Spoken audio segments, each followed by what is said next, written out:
Welcome back to the Wizards Lair podcast, where we break down every episode of Wizards of Waverly Place. This is episode 7. I'm Daphne, and I'm with my husband Xander. Today we are talking about season 1, episode 7, I believe called Alex's Choice. That is correct. You want to tell us a little bit about the episode? Sure. Yes, just a real quick overview of the episode. So Gigi is back. Everybody might remember that we met Gigi for the first time, I believe, in episode 1. Oh yeah, you're was right. her first appearance. And now she is back inviting Alex and Harper to her annual tea party. And Alex is debating on whether or not they should go. Harper definitely wants to go. Mm-hmm. And of course, in true Wizards fashion, chaos ensues.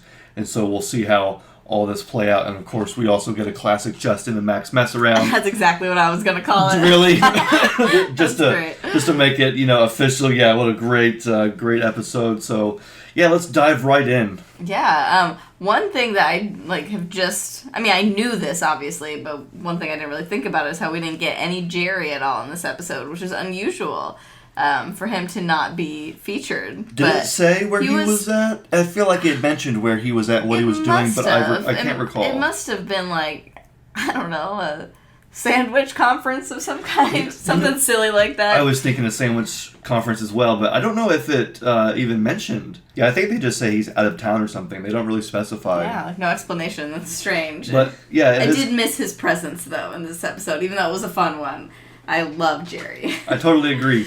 Now, having said that, Harper's back. Harper is back, and she was not the last one. Yeah, we went 2 episodes or something without Harper. Yes, that was nice to have her back, and she was a kind of a big focus of this episode too. So yeah, let's kind of start at the beginning when we kind of open on a shot inside the school, and Gigi and her friends, her 2 little cronies, come up to Alex and Harper, and obviously the first thing you notice is Gigi's little sidekicks have had a new horrible botched plastic surgery, and they look crazy in the first episode. They kind of keep the scars on their head for the whole episode, but at the beginning their lips are all swollen up, they look crazy. The way it was described, it was almost like it was Botox or something. Yeah, they said they put injections into their forehead, and then over the next few days it falls down into their cheeks. Whatever that even... Which is so silly. Yeah, that makes no sense. But of course, yeah, it wasn't the last time we saw them. They were trying to get their noses to look they exactly... had nose jobs, yeah. So that was a funny opening. And then, like you mentioned, they get invited to this tea.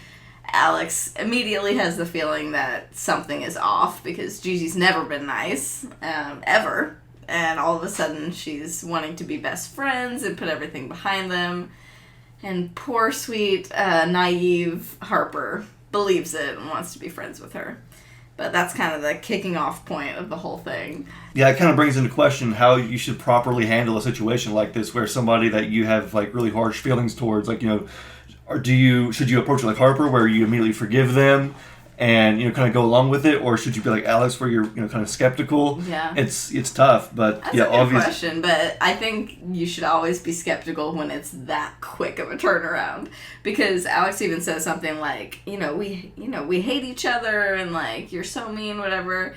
And she was like, oh, but that was back when we were, young and stupid or whatever. And she was like, that was yesterday. Yeah, that was yesterday. So if it's that quick of a flip, something is probably off. And they also say that, they've been having this feud all the way going back since kindergarten. Yes. Which I think also was mentioned in the first episode. It was mentioned, and it was over something silly. I think Gigi made it look like Alex had made an oopsie or something like that during nap time or something like that. She poured a drink on her napping mat or something like that. And thus began this lifelong feud. So, yeah, Alex is not too convinced that Gigi has, turned good, I guess, or is just wanting to be friendly. Harper's willing to go along with it because I feel like Harper has some sort of desire to be socially accepted, perhaps. Oh, definitely. She really wants to, be with the in crowd, not in a superficial way, but just like how anybody would want to be accepted. Yeah, and that's a big part of Harper's character, I feel like. She just wants to be, loved and accepted. Sure, absolutely. Another one of my favorite bits, if you don't mind, from this first scene was... Nellie. I'm not sure if we've met Nellie before or not, but I love her, and it was such a funny little moment. And this scene had a contender for my favorite quote, but it's not what I ended up choosing. But Harper and Alex are arguing over whether or not Gigi's really turned good, And Harper says something to the effect of, like, oh, don't be such a negative Nelly. And Alex is like, you know, the only Nelly I know is actually very upbeat and positive. And then Nelly comes by and she's like, oh my gosh, I got an invitation too. I'm so excited. And then the quote is Alex says, there's nothing worse than a positive Nelly, which I loved. Yeah, and it's funny because I've always heard this saying to be negative Nancy. Oh, really? You ever heard Negative Nelly? I've heard Negative Nancy. I feel like I've heard both, yeah. But I do get the joke still stands. Yeah. I still get it. It's good stuff. Yeah, should we quickly talk about the side plot here with Justin and Max? Oh, yes, the Justin and Max mess around. Yeah, because we talked about how Jerry's out of town, and Justin and Max are trying to do their homework, trying to study. Actually, they're studying for a wizard test that Jerry is going to be giving them a quiz over some pocket spells from their spell book. Anyway, they're studying in the sandwich shop, and Teresa's trying to get the bank deposit done because she told Jerry that while he's gone that she would do that. Right. And of course, they're just being normal teenage boys. They're picking on each other. They can't stop annoying one another. And finally, Teresa says, look, I'm over it. Go to the lair. Get away from me. Get out of sight. Don't tell your dad. Yeah, don't tell Jerry, but also just, like, get in there, shut up, and do your work, and leave me alone. What's funny, too, is before they actually end up going to the lair, you and I both noticed when we were watching that they burst into the sub shop at the beginning and just start, like, yelling wizard-related things. Like, what are they talking about? I think they're just yelling about the lair and, like, studying this magic stuff. I'm like, dude, there are people all around. Can no one hear this? Yeah, and I wonder what they're thinking because, I mean, I guess a lair could be anything, but at the same time... that's a weird word to use for just, like, a room in your house. Very, very weird. I do agree. So Teresa lets them into the lair, and they begin studying, but of course when the wizard male shows up, they just have to be nosy and figure out, you know, not only... do they figure out what it is? I don't think that's part of it. I don't think they look at what mail comes. I think just the mail coming, like, gives them the idea that they get wizard mail, but they've never sent any out. Right. And then, since they're, like, bored and, like, you know, kind of in this antsy mood, both of them, they're like, okay, well, let's send out some prank mail, some prank wizard mail. Which I love, because I think this is kind of... I'm not sure how big of a thing it is today, but I can think back 15 years ago or whatever when people would, like, prank call other people. Oh, yeah, it was a huge thing. And, or maybe, like, this is, like, really, really bad and illegal, don't do this, but, like, people would, like, you know, pretend to make, like, 911 calls police calls, you know, whatever. It's like, oh my gosh, how, you know, thinking it's funny. Right. And then all of a sudden you start getting paranoid, like, wait a minute, we could actually get in trouble. Yeah, like, which is this is bad. Essentially exactly what happens in this episode. Yeah, and so it's kind of like that, but taken into a wizard level. Right. Where, you know, it's like you just teenage boys, ha ha ha, this is so funny. And then, like, it turns into this big old thing where it's like, oh no. Oh, we didn't mean for it to go this far. We're going to get in trouble. See, and that's the great thing about this show is that they take, like, really relatable real world situations and just put a magic spin on them. So it's the same thing, but it's just slightly altered. Wasn't it driving in the last one with the magic carpet? Yeah, relatable, but magic. I love it. It's so good. So they actually do send out wizard mail claiming that they're stranded on some island lost in the lava sea, and they're just kind of, you know, messing around or whatever. And then it goes back to Gigi and the party. Is where we go back to. Actually, before we go back to the school, I think there is a brief moment back at the sub shop where Alex comes home from school and is kind of complaining about her problems to Teresa. Oh. And that, you know, that was just a funny little mother-daughter moment. And one of my favorite quotes from that scene was, Mom, if I'm going to tell you about my problems, you have to agree with them. Yes. That was classic Alex. That was classic. Love it.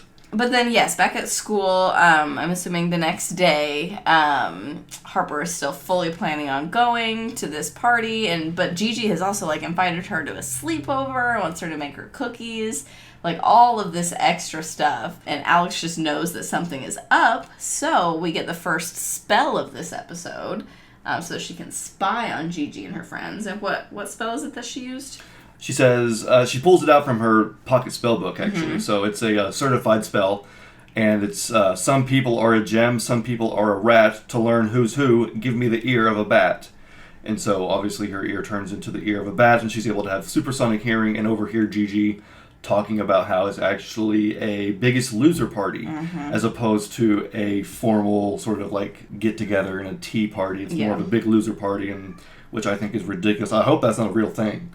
I've never heard of that being an actual thing. I've seen similar variations of this in other like TV shows and teen movies and stuff like that. Yeah. I'm assuming someone has done it in real life before, but hopefully it's not a commonplace thing. Well, it's absolutely terrible, first of all, because it's so damaging to somebody's, self-esteem or idea of, self-worth or whatever, and that's just a really terrible thing to do. So hopefully that's not a real thing. Yeah, and especially because Gigi was disguising it as like a best newcomer. Like, she made everybody aware that somebody would be crowned something, right? But was spinning it in a positive way when really it was just to humiliate Harper, because they already had Harper picked out as the Biggest Loser and were planning on humiliating her in front of everybody.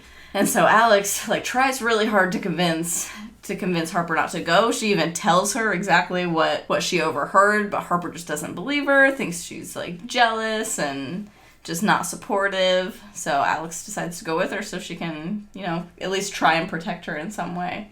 Yeah, she can't really prove to Harper that she actually overheard it because she used magic. She did, yeah. It's not something that she can just outright prove, but I don't know, again, it's one of those weird things where I really appreciate Harper and her personality. Like, the world needs more people like Harper, where you're willing to give people a second chance. Yeah, definitely. Even though some people are snakes and liars, or in this case, rats, as Alex the spell calls it. But, Harper's willing to give Gigi the benefit, even though they've went through, let's see, they're at least in junior high, freshman high school. So we'll say at least 9 years, almost a decade of this torture, humiliation. And Harper's willing to give her a second chance or give her the benefit of the doubt and, turn over a new leaf, go to her party, and again, try and, become friends with her and the crowd. Alex, a little more wisely, is a little bit more skeptical. But yeah, I think that this is a really good example of Alex being selfless and going out of her way to do something nice for Harper, where, maybe season 2 or season 3 Alex would not do that.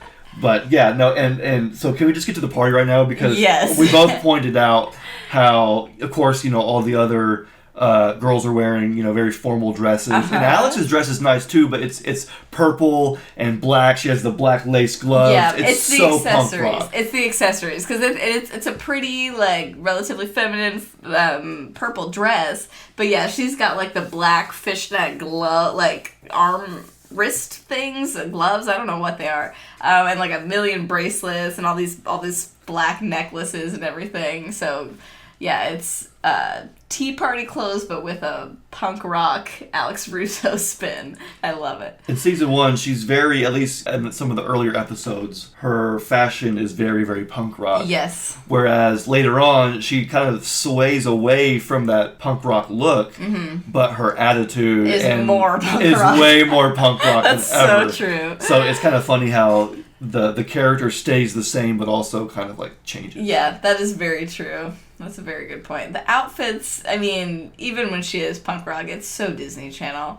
I think in the outfit after, or maybe before the party, I think when she and Harper are at that fruit stand, we pointed out she's wearing a tank top on top of a long sleeve shirt. Yeah. And then at one point, Justin is wearing a striped t-shirt on top of a long sleeve plaid button up. I'm like, what is happening in the costume department at Disney Channel? I feel like that would be so warm. Yeah, you'd be dying, and also it's hideous. If you're under the stage lights and you're trying and you're trying to act, it'd be so hot. I feel like. I don't understand the way they dress them. It's just the more layers, the better when it comes to Disney shows. It's hilarious. Yeah. So yes, on to the party. Yeah, so the party is where Gigi is about to crown the Biggest Loser, or the best newcomer, if you will.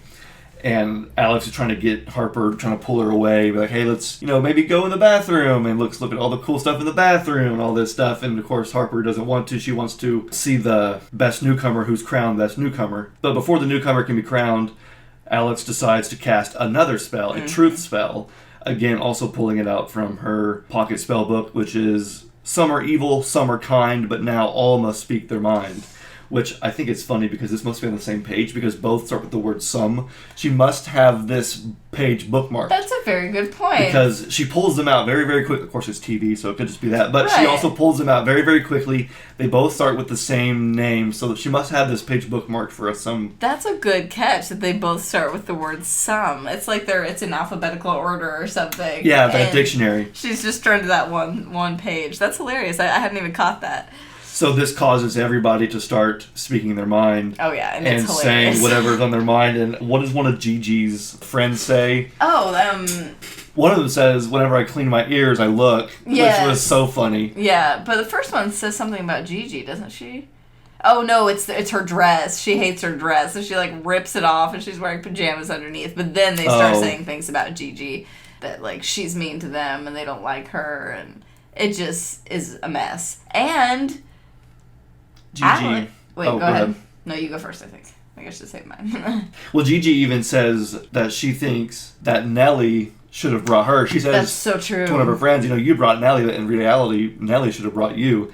And Alex is like, wow, Gigi thinks you guys are bigger losers, and you're supposed to be her best friends. Mm-hmm. See, and while we were watching this episode, during all of this, I pointed out that those three give me very strong Mean Girls vibes. It's like Gretchen Wieners and Karen have already turned on their Regina George, which is Gigi. And I especially felt that in that moment when they were kind of turning on her, and then one of them even like throws her cake in Gigi's face, and it's just a whole mess. And then we also get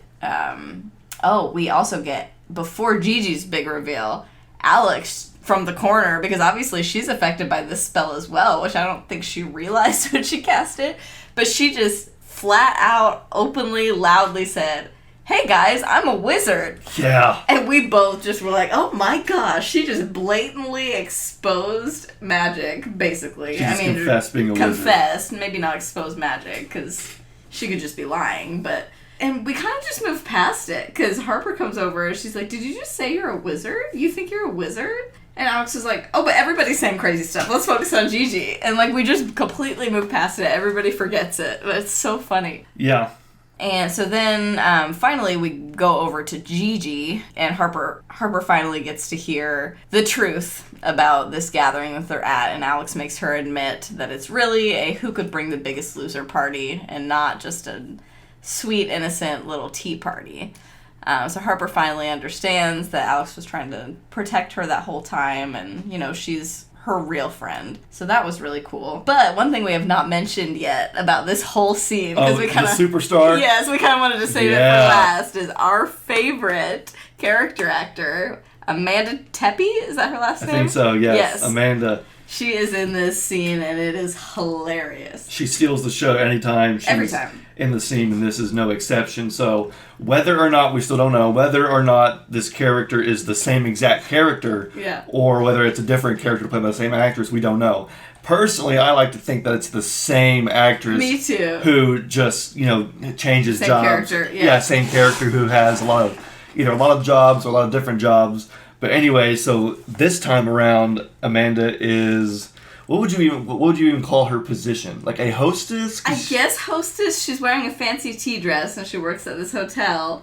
Maybe she's the manager of this hotel. Maybe. She was a manager of Medium Roar. Or she the does hostess seem of to Medium be a hostess or a manager a lot, because I believe she was the manager at Suburban Outfitters as well. So she does tend to manage a lot. But yes, she's so funny. Like you said, she steals this show in every episode that she's in. She is just my favorite. And this is at least the fourth time we've seen her already, isn't it? I think Third the or fourth. Yeah. And we're only 7 episodes in, so she's really heavily featured in season 1. I think her appearances get a little bit more few and far between as the show goes on, unfortunately. I can think of 3 more. Okay. 2 or 3 more. Yeah.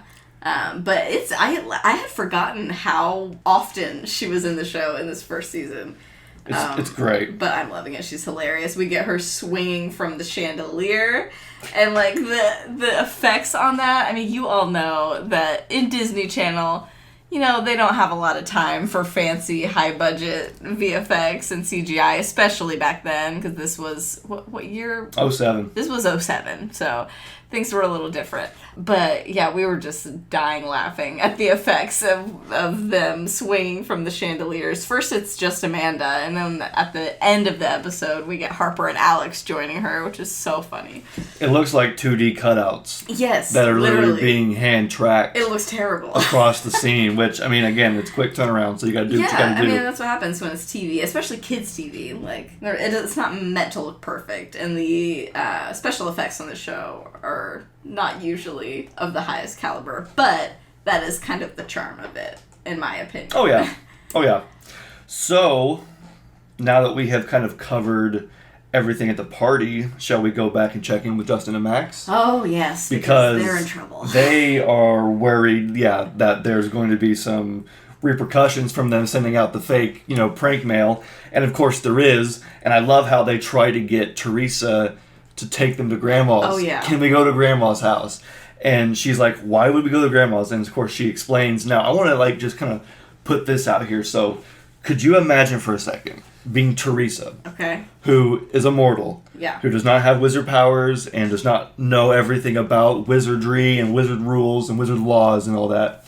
Could you imagine being a mother of 2 or 3, I guess, wizards, but your 2 wizard sons come to you and say, we sent out fake mail saying that we were stranded, and emergency wizard officials are coming here right now. I'd be terrified. Like, the amount of panic. Yeah. Because you're thinking, okay, I don't have magic, they have magic, they can impose any will of theirs onto me and punish me and my family, and Jerry's not here who would actually know a little bit more about might be able to fix the situation. The stuff, yeah. So if I were Teresa, I would be freaking out. Same. I'd be like, we're going to Grandma's now. Yeah. Like, get in the car, don't even pack anything. Because that's the mistake they made. They took time to pack bags. Yes. And then as they were right about to walk out the door is when the wizard cops actually show up. I'm like, y'all should have left immediately.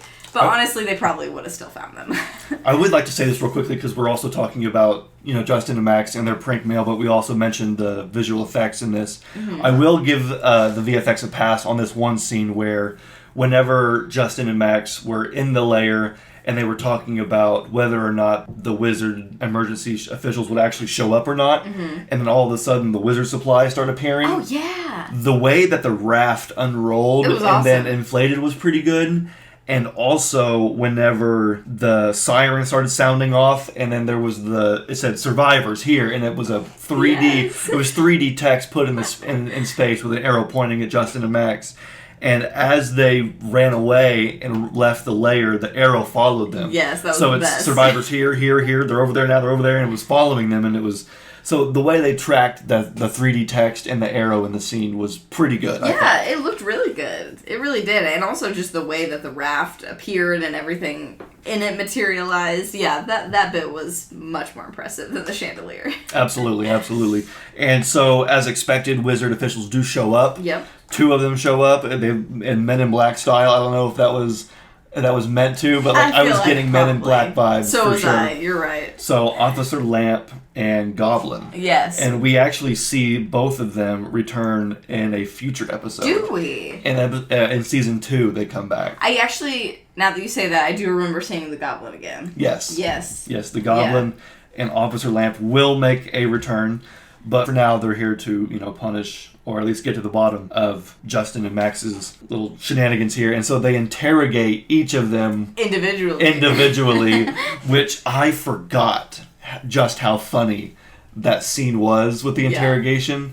Because when Officer Lamp is talking to Max, he goes, I got a note here that says I like to call you Maxie. Can I call you Maxie? And he goes, well, I'm trying Maximilian on for size. And he goes, oh, that's nice, Maxie. And he goes, I guess it's not catching on. And, of course, I can't do it now, but the way the back and forth exchange was and the delivery was perfect. And interrogating Justin, they thought was going to be easy because he says, yeah, Maxie, cute kid, he told us everything, and if your story doesn't match up exactly how his is, or his does, well, then we're going to have a problem. Now, notice how Justin was unaffected by that. Yeah. And he was like, yeah, right, I'm not falling for that. Yeah, he was not panicking at all. So my question is, why does Justin do so well in this interrogation, But in So the season poorly. 2 or season 3? 3, I think. When they're interrogated by the quote-unquote government officials, and Justin, no spoiler alert, but Justin just completely folds. Oh, it's horrible. It's like, Justin, Maybe it's come just on. because the stakes are higher then. Like, maybe he knows that, like, this isn't that bad of a crime. There's nothing, they're not gonna, like, send us to wizard jail or anything You're over right. this.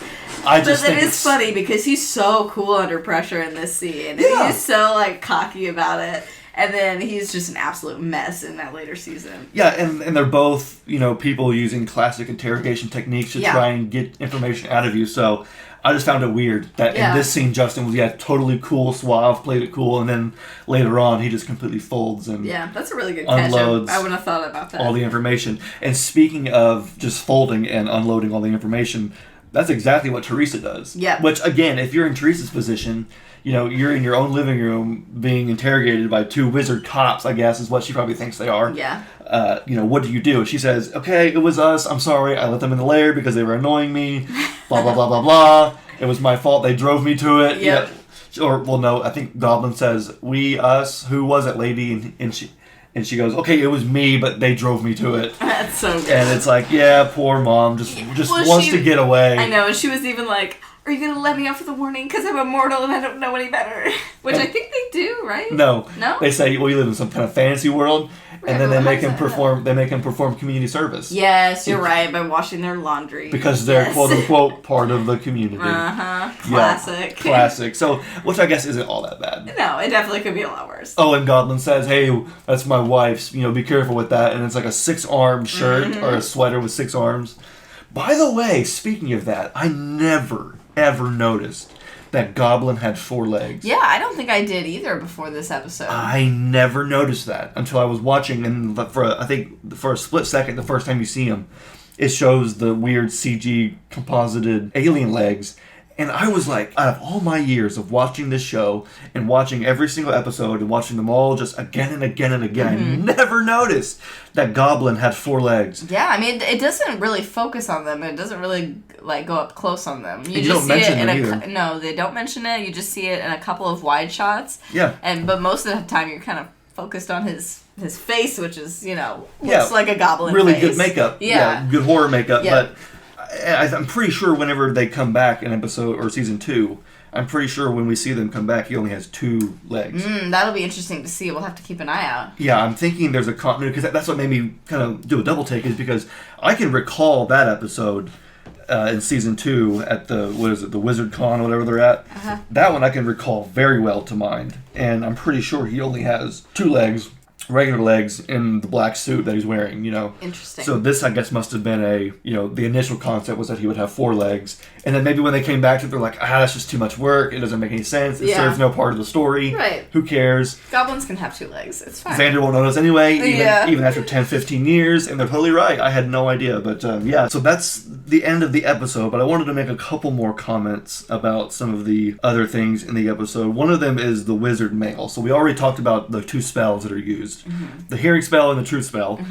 But we also see the wizard mail being used. And I think we may have seen the wizard mail used before, or at least something similar. I think so. But I just never kind of broke it down in my head that the wizard mail is just a small cannon that opens up through a door and just fires mail onto the table. Yeah. Like, aggressively. very aggressively and without warning, too. Yeah. It's just like a tube opens up and just fire. And it's like, man, what if there was like a potion or some sort of, chemical that was on the desk? Because that's the same table that they use for their wizard studies. True. So what if they're in the middle of a wizard lesson? Jerry's teaching them about some kind of concoction where it uses very, crazy chemicals that you don't want to mix them with other chemicals, or maybe they're just combustible or whatever. And so they're sitting there mixing chemicals or whatever. And then all of a sudden the wizard mail comes and boosh, and knocks them all over. knocks them all explodes over, everything. and everybody dies. Like, Yeah. I mean, It's possible. Or what if Jerry is standing at the end of that table, with his back to where the wizard mail comes in, and it just shoots him and slams him in the back of the head or something. absolutely. That is dangerous. It's very, very dangerous. Now, look, it does make for good comedy, though. Yes. Well, and I But- guess somebody could always McReary time Reary and go back and get out the way. That's a good one. That's a good one. And also that scene at the hotel when they're swinging on the chandelier and everybody's breaking glasses and trying to pull the tablecloths out from underneath. Just destroying everything. The chaos of that scene reminded me of the chaos from the chocolate fountain scene. Where you're right. It's just like, you know what? We have this really elaborate set. Let's just go all out and really make it worth the viewer's while. Yeah. And so I love those kind of scenes where you either have Alex diving in a thing of chocolate, or you're right. That was a good one too. Yeah, or you have this scene where they're smashing plates. Yeah, it looked fun. It looked pretty fun. What is it that Alex said when she smashed a plate? Smashed a plate and she goes, "That felt good." That felt good. but like in a very like destructive, like really, like you take a baseball bat to an old TV. Yeah, exactly. It's like, what's that? There's a thing people do nowadays where they go into like destruction rooms. Yeah, they go into a room and they just take a baseball bat to a bunch of TVs and furniture and they relieve stress. Yeah, it sounds fun. I've always wanted to, honestly. That's almost like what it was, because the way she looked was like, that felt good. Like, I like that. I want to do more destruction. Yeah. It was so fun.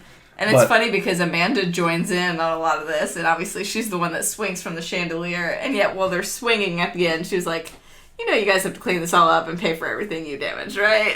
They're like, yeah, that's fair. But that's gotta be expensive. I was gonna say, there's no way. There's no way they did. It's gotta be so expensive. Okay, so before we get to the last part of the episode, which is our favorite quote, I wanted to talk about this, which we always talk about, the potential exposure of magic in every given episode. So the last several have actually been pretty tame. We have not had a blatant magic exposure since episode 1. Wow, really? Yes, the only one that we have classified as a true exposure of magic was when Alex was whirling around in a tornado in Suburban Outfitters. Yeah, that was crazy. So, do we consider Alex saying, "Hey everybody, I'm a wizard," and everyone going, "What? Is that a exposure of magic, or is that a blatant sort of... I mean, it is a confession of wizardry, but... I think it potentially could have been, but since no one takes it seriously, no one believes her, and there's so much else going on, and they also don't see any magic performed to back it up, I don't really consider it one. Because none of those girls are even going to think about that the next day. You know what I mean? Because everybody was doing and saying crazy stuff. So it just was like another thing that somebody blurted out, It's funny how they didn't piece together that, Alex says, "Hey, I'm a wizard," and the fact that everybody is saying all this ridiculous... Yeah, and nobody really... saying the truth, and they're like, "Why did I say that out loud?" And like, why am I speaking the truth? But they don't, dwell on that very long. They really don't. Why are we all just inadvertently saying whatever comes to mind? We just kind of move past it. So I don't know. What do you think? I don't know. I mean, because she does blatantly admit to being a wizard. Yeah. So it is a confession or a admission of being a wizard. Yeah. But you're right. It doesn't really actually expose magic. Yeah. There's nothing supernatural. Even though people are telling the truth and smashing plates and hanging from the ceiling, there is nothing that's blatantly supernatural. Right. Like seeing a teenage girl hurling around 100 miles an hour in a store with clothes flying everywhere. So I totally agree. That one, I guess, and that's a pretty tall order. Close. That's a tall threshold to reach. Yeah, this one was definitely close, but I think, like you said, since they didn't see any blatant magic being performed. Yeah. And it was just part of the chaos. I'm not going to classify it as an exposure.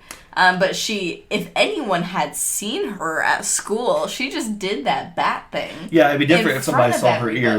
Yeah. I'm like, you're lucky no one was paying attention to you, because she was just in the hallway at school and has this giant bat ear grow all of a sudden. Yeah, it didn't even say how long it lasts either. That's so true. We didn't get a reversal spell or a time limit on how long that spell will last. That's true. Maybe it's just at will, or as long as you can hold that spell or hold that magic. But yeah, I know you're right. It would have been a lot different conversation if somebody had seen her with an ear of a bat. But anyway, so is it time for the last segment? I believe so. Our favorite quotes of the episode. Do you want to go first, or do you want me to? I'll go first, I guess. Okay. I was honestly thinking, sometimes it's hard because we end up either almost having the same quote, or I sometimes think that we do have the same quote. And so this one, I was thinking that we were going to have the same quote. I know, you mentioned, I'm assuming we have the same quote, and I mentioned who said my quote, and you were like, oh, well, maybe we don't then. So I'm curious to see what yours is. My quote comes from Harper. Okay. And I'll set the scene as best I can, because the quote is quite funny, as random as it is. But it's while Alex and Harper are at the party, Gigi is about to crown the best newcomer / biggest loser, and Alex is trying to get Harper to kind of step away and move out of the room so that she doesn't get crowned. Yeah. She says, let's go to the bathroom, we can check out the art or the walls. The soaps. Or whatever, we can check out the soaps, they look like seashells. Right. And all that, and of course Harper's like, no, I want to stay here. Gigi's talking. I want to see who she crowns. And Alex is like, oh, come on, hurry. If we stay here, the soaps will just be all lumpy. Yeah. She goes, I don't care about your soapy lumps. Yes, that was a good one. And goes back to, listening to Gigi, and I was like, man, that's a pretty good one. I don't care about your soapy lumps. That is a good one. I was like, man, soapy lumps, that could be a band name. I mean, there's so much potential with that quote, but I was like, soapy lumps, gotta be my favorite quote. Yeah, that's very random. That's a good choice, and mine also comes from the hotel scene. Okay. I know for a fact I'm not gonna say it right, but it's my favorite moment in the entire episode, and therefore my favorite quote. Oh, and yeah. so it's our queen Amanda Tepe coming in and saying, "Welcome to tea at the Hotel Fleur de Blah du Pla du Fla du Fla." Love it. I am certain I did not say that right, but I'm also... You did a really good job. I'm also pretty sure that she says it differently every time she says it, which I love. Well, you did a really good job. Thank you. And it's funny because while we're just talking about this, I can think back to 2007 or 08 or whatever when I first watched this for the first time. And I think I had seen it with my stepsister. And the name of the hotel was enough for us to just crack up. Oh, yeah. And it's her delivery, too. It's, of course, Amanda's delivery is amazing. And so the name of this hotel and that scene has always just made me smile and made me laugh. Even when she was talking about how she says, enjoy the finest china imported straight from Japan. And she pauses. And it's funny because if you just hear that line, you wouldn't think anything about it. Right. Because, china obviously refers to plates and plateware that, fancy people might have and use. And so, but the way she stops, looks, and then does a facial grimace, and then goes on with the line, makes you realize, oh, ha ha ha, China, Japan, they're both countries, right? And there's a kind of a double entendre, if you will, there. Yeah. The finest china imported from Japan, and she kind of, oh, ha ha. So if it wasn't for Amanda's amazing delivery and acting prowess, that sort of that line might have just kind of went under the radar. But I love that. I love your line. That's a great one. Hotel Fleur du Blah du Blah du Blah du Blah. See, I don't know either. We literally had to rewind a couple times just to watch it again because it's so funny. It's amazing. I love her. I can't wait for her next appearance. Yeah, like I said, I think there's been so many that there probably isn't very many more. I can only think of maybe 3 left. But such a bummer. But Amanda is definitely one of the best parts about season 1 for sure. And I still think that she's a wizard. I still think that at this point. I think so too. Well, because if she is the same character, if she's supposed to be, then she has to be a wizard because we see her. Don't we see her in the wizard world at one point? We see her in Lava Land, yes. Yes. So if we're going with our theory, which I do, that it's the same character in every place, then I am led to believe that she is magical in some way. Yeah. And I know we've talked about before, maybe she is sent by Professor Crumbs or somebody to watch over the Russos. She is Crumbs. Oh yeah, I like that theory too. You have said that, and I actually can totally see that because he would have so much fun playing that character. Yes. He would love that. I can see that. He's here for the goofs, man. I think Amanda is Crumbs. Amanda is Crumbs. Hashtag Amanda is Crumbs. Yes. Oh my goodness. All right. So well, that is the end of our summary and our breakdown for episode 7 of Wizards Waverly Place. Is there any other comments that we need to?